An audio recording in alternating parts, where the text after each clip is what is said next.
एक बार की बात है, केरल के एक छोटे से शहर में सुल्तान नामक एक डरावना कब्रिस्तान था। ऐसा कहा जाता था कि उस कब्रिस्तान में विभिन्न प्रकार के अलौकिक शक्तियां रहती थी। एक चांदनी रात को बिली, लूसी और रोहित तीन दोस्त कब्रिस्तान के किनारे पर एकत्रित हुए।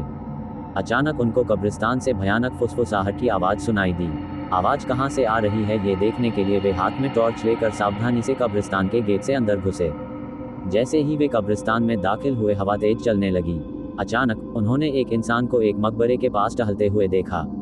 वो उदास और खोया हुआ दिखाई दिया, इसलिए बिली, लूसी और रोहित उसके पास आए और पूछा, कौन हो तुम और इतनी रात को यहाँ क्या कर रहे हो?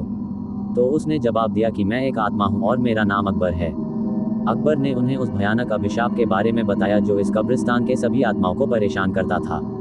हर रात एक प्राचीन चुड़ैल जागती थी और कब्रिस्तान पर जादू करती थी, और अकबर जैसी मासूम आत्माओं को अपने वश में कर लेती थी। अभिशाप को तोड़ने का एकमात्र तरीका कब्रिस्तान के पीछे जंगल में एक पेड़ के नीचे छिपी हुई मंत्र पुस्तिका को ढूंढना और आधी रात से पहले उसे नष्ट करना था। जादुई पुस्तक ढूंढने की दृढ़ संकल्प लेकर बहादुर तिकड़ी अपने मिशन पर निकल पड़ी। उन्होंने अंधेरे में मकबरों के बीच रास्ता खोजा जंगल में जाने के लिए, और इस बात का ध्यान रखा कि आराम करने वाली आत्माओं को परेशान न किया जाए। रास्ते में उन्हें बोन्स नामक एक शरारती छोटे कंकाल का सामना करना पड़ा, जो उन्हें जादू की किताब खोजने में मदद करने के लिए तैयार हो गया।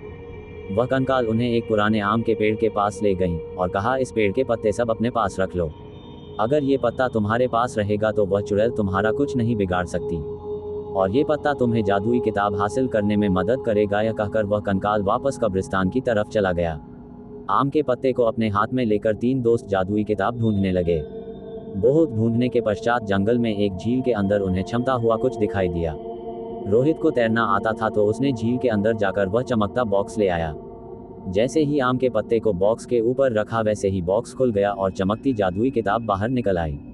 आधी रात करीब आते ही वे तीनों अपने हाथों में जादू की किताब लेकर श्राप को तोड़ने के लिए कब्रिस्तान की तरफ बढ़े।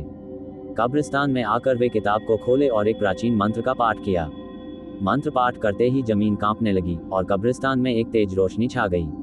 वह चुड़ैल जाग गई और गुस्से में दिखाई दी, लेकिन उसकी शक्ति धीरे धीरे कमजोर हो रही थी।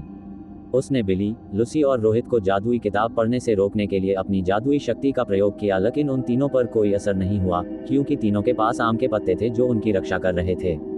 धीरे धीरे चुड़ैल की सारी शक्ति खत्म हो गई और चुड़ैल भस्म हो गई। इस तरह बिली, लूसी और रोहित ने कब्रिस्तान में फंसी हुई आत्माओं को मुक्त किया और कब्रिस्तान में फिर से शांति छा गई।